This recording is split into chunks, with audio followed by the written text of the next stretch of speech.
Morning. Beautiful day in Chickerell, Dorset. Here with Oscar the Border Collie, Florence the Chihuahua. They love each other, as you can tell. And Ernie the Saluki.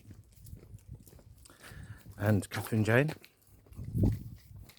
And we spent the day yesterday in Higher Bockhampton visiting Thomas Hardy's cottage, which he was born in 1840, and he wrote Far from the Madding Crowd in before heading off to that there London, and not particularly enjoying it there in London very much.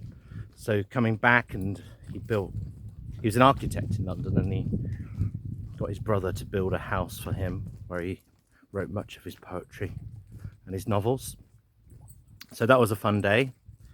Heading back today, just watching the news. Polanski's in a bit of trouble, isn't he? What with sharing a post where someone's inciting violence, saying, making plans for Nigel with the guillotine on it. Great band, by the way, XTC. Now, my own personal opinion is that, although that's bad taste, it's not particularly criminal. I don't think police should be involved. But obviously the police have backed themselves into the corner with things like Lucy Connolly and giving her a 3-year prison sentence for tweeting something and then deleting it, which Polanski's done. So it'll be very interesting to see how they respond to that. And obviously there's precedent in law with this sort of thing, where that if you share something, then it's the equivalent of making it yourself. So what are they going to do now? They've backed themselves into the corner, police. So it'll be interesting to see how that plays out.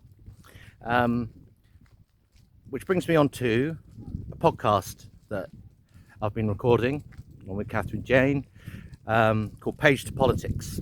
We did an introductory first episode, and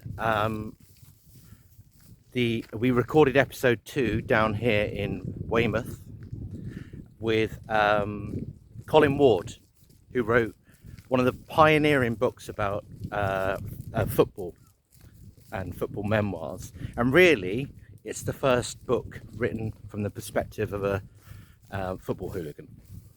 And its influence was absolutely massive, because it led on to John King's Football Factory.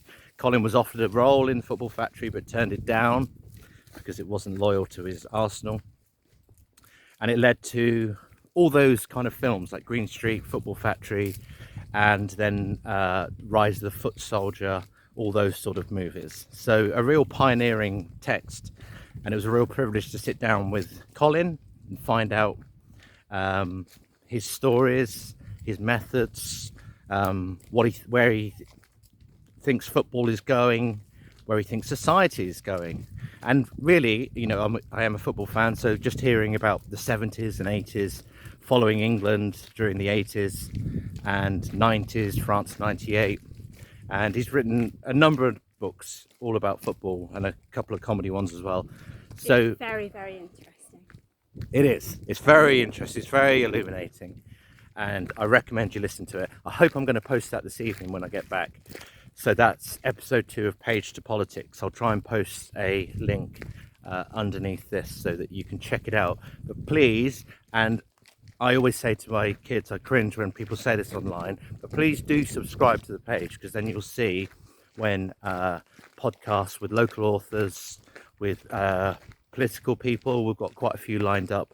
So if you're interested in culture, society, politics, publishing, books, indie books, old-fashioned long conversations. Yes, if you're a fan of those kind of conversations, we were thinking when we were putting it together that it'd be the kind of stories. We were fans of the interviews of the 70s, like the Parkinson ones, with people like Richard Burton and Peter O'Toole and Richard Harris, Peter Cook, Dudley Moore, all those sort of interviews. They're kind of our blueprint for this. So we want to talk to interesting characters. So if you think you'd be someone who would be suitable for that kind of chat, then please do get in touch.